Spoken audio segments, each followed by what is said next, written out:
bang olok sa missing upun tok lagang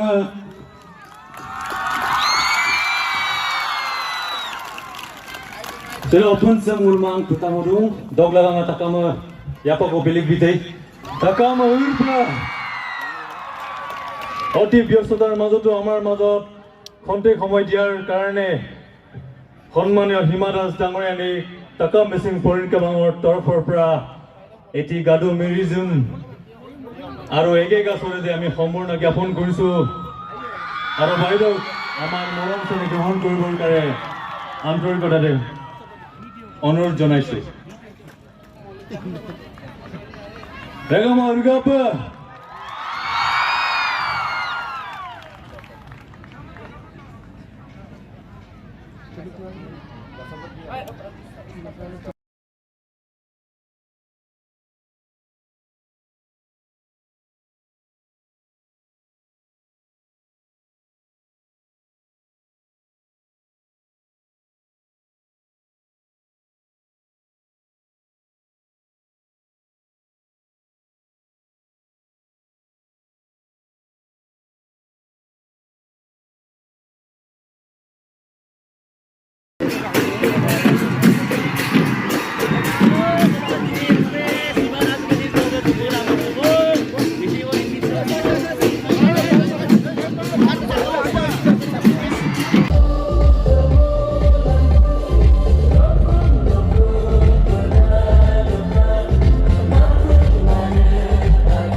Gom ngap dok.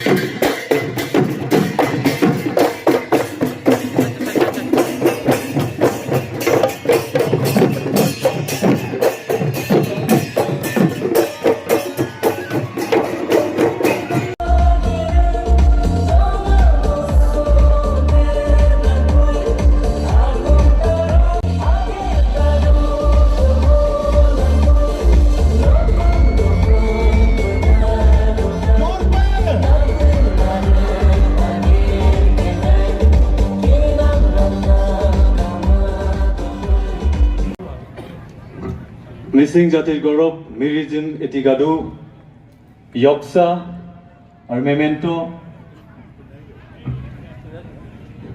ৰিবি গাছেঙেৰে আমি sir সম্পূৰ্ণ জ্ঞাপন কৰিছোঁ আৰু অতি ব্যস্ততাৰ মাজতো আমাৰ মাজত উপস্থিত থকাৰ কাৰণে অসম চৰকাৰৰ মাননীয় কেবিনেট মন্ত্ৰী বিমল বৰা ডাঙৰীয়ালৈ টাকা মিচিং পৰিণ কেবাং কেন্দ্ৰীয় সমিতিৰ তৰফৰ পৰা আন্তৰিক ধন্যবাদ জ্ঞাপন কৰিছোঁ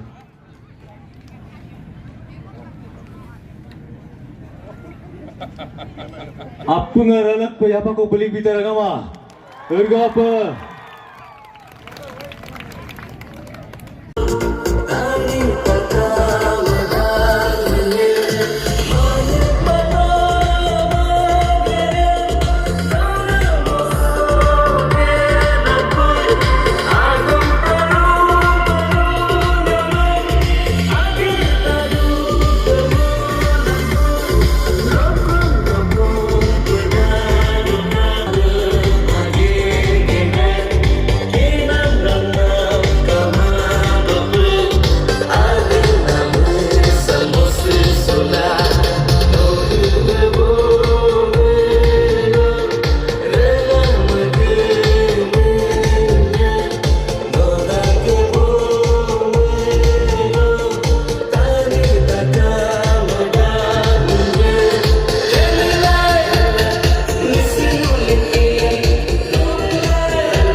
তাৰ পৰা বাছনি কৰি আনি জোনাইত এই অলিম্পিক অনুষ্ঠিত কৰিছে।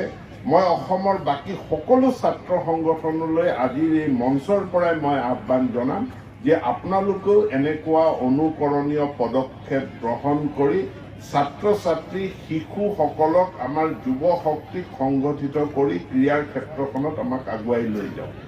অসম চৰকাৰে এই কথাটো গুৰুত্ব উপলব্ধি কৰিয়েই খেল মহাৰণৰ আয়োজন কৰিছে আৰু সাংস্কৃতিক মহাসংগ্ৰামৰ আয়োজন কৰিছে। খেল মহাৰণৰ ৰেজিষ্ট্ৰেশ্যন এতিয়াও চলি আছে। ইতিমধ্যে ধেমাজি জিলাত 22,000 শিশু যুৱক যুৱতীয়ে খেল মহাৰণৰ কাৰণে পঞ্জীয়ন কৰিছে। খেল মহাৰণৰ কাৰণে ৰেজিষ্ট্ৰেশ্যন আৰু 2টা দিন বাকী আছে। গতিকে আপোনালোকৰ জৰিয়তে সকলোলৈকে মই আহ্বান জনাইছো যে যিমানে পাৰে এই খেল মহাৰণৰ বাকী থকা পঞ্জীয়নৰ 2টা দিন তেওঁলোকে সদ্ব্যৱহাৰ কৰি খেল মহাৰণত অংশগ্ৰহণ কৰক। চৰকাৰখনে বিভিন্ন অঞ্চলত প্ৰত্যেকখন জিলা সদৰত এখনকৈ ডাঙৰ অত্যাধুনিক ষ্টেডিয়াম, প্ৰত্যেকটো সমষ্টিত বিধানসভা সমষ্টিত একোখনকৈ ষ্টেডিয়াম নিৰ্মাণৰ পদক্ষেপ লৈছে। যোৱাকালি মই ৰাতি আহি পেলাই এই খেলপথাৰ পৰিদৰ্শন কৰোঁতে ভুৱন পেগু ডাঙৰীয়াই মোক জনাইছে যে ইয়াতো আমি এখন আধুনিক ষ্টেডিয়াম নিৰ্মাণ কৰিব বিচাৰোঁ। এটা সুন্দৰ মুকলি ঠাই আছে আৰু ইয়াৰ মাটিৰো আমি অলপ সম্প্ৰসাৰণ কৰিব।